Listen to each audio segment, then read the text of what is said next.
బాపట్ల పురపాలక సంఘానికి పాలకవర్గం లేకపోవడంతో ప్రజలు ఎన్నో అవస్థలు ఎదుర్కొంటూ ఉన్నారు.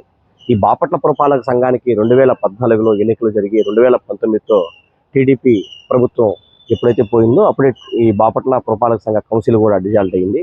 అప్పటి నుంచి ఇప్పటి వరకు ప్రత్యేక అధికారుల పాలన నడుస్తూ ఉంది.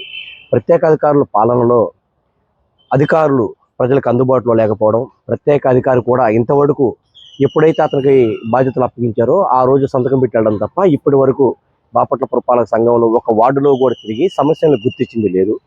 ఇక్కడ ప్రధానంగా చూసుకుంటే అధికారులకి ప్రజలకి చాలా గ్యాప్ ఏర్పడతా ఉంది. కౌన్సిల్ లేకపోవడంతో అధికారుల వద్దకి ప్రజలు కూడా వెళ్ళలేని పరిస్థితి ఇక్కడ ఎక్కువగా కనిపిస్తూ ఉంది. వార్డులలో అనేక సమస్యలు ఉన్నాయి.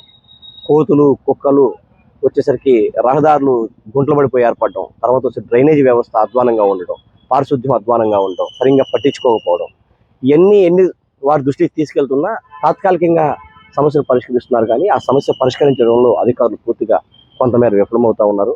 అదే పాలక వర్గం ఉండడం అయితే అక్కడ స్థానికంగా ఉన్న ప్రజలు ఆ వార్డులో ఉన్న కౌన్సిలర్కి ఆ సమస్య దృష్టికి తీసుకువెళ్ళి ఆ కౌన్సిలర్ ఈ అధికారుల దృష్టికి తీసుకొచ్చి దగ్గర కూర్చొని ఆ సమస్యను పరిష్కరించే దిశగా పనిచేపిస్తారు. ఇక్కడ ఈ ప్రత్యేక అధికార పాలనలో ప్రజలు ఇబ్బందులు ఎదుర్కొంటా ఉన్నారు. సమస్యలు పరిష్కారం కావట్లేదు. సమస్యలు పరిష్కరించడానికి కంపల్సరీగా ఇక్కడ ఎలక్షన్ పెట్టాల్సిన అవసరం ఉంది.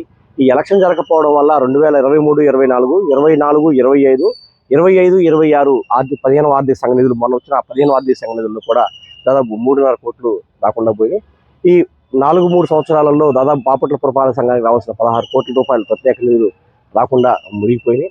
ఇక్కడ అభివృద్ధి చూసుకుంటే అంతంత మాత్రంగానే కనిపిస్తూ ఉంది. అభివృద్ధి మాత్రం ఏం లేదు. ప్రచార మాధ్యమాల్లో మాత్రం చేస్తున్నామని చెప్పుకుంటున్నారు తప్ప ఇక్కడ ఈ అభివృద్ధిపై ప్రత్యేక అభివృద్ధి దృష్టి సారించలేకపోతా ఉన్నారు.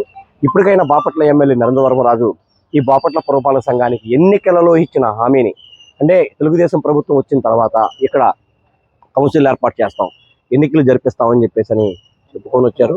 దాన్ని వెంటనే అమలు చేయాలని చెప్పేసి కూడా బాపట్ల ప్రజలు కోరుతా ఉన్నారు. ఎన్నికలు జరగకపోవడం కారణంతో ప్రజలు ఇబ్బందులు పడుతున్నారని, ఆ ఇబ్బందులు గ్రహించి సమస్యను పరిష్కరించే దిశగా పనిచేయాలి. ఈ బాపట్ల జిల్లాకి డిఆర్ఓగా వ్యవహరిస్తున్న గంగాధర గౌడ్ ఈ బాపట్ల పురపాలక సంఘానికి ప్రత్యేక అధికారిగా ఉన్నారు.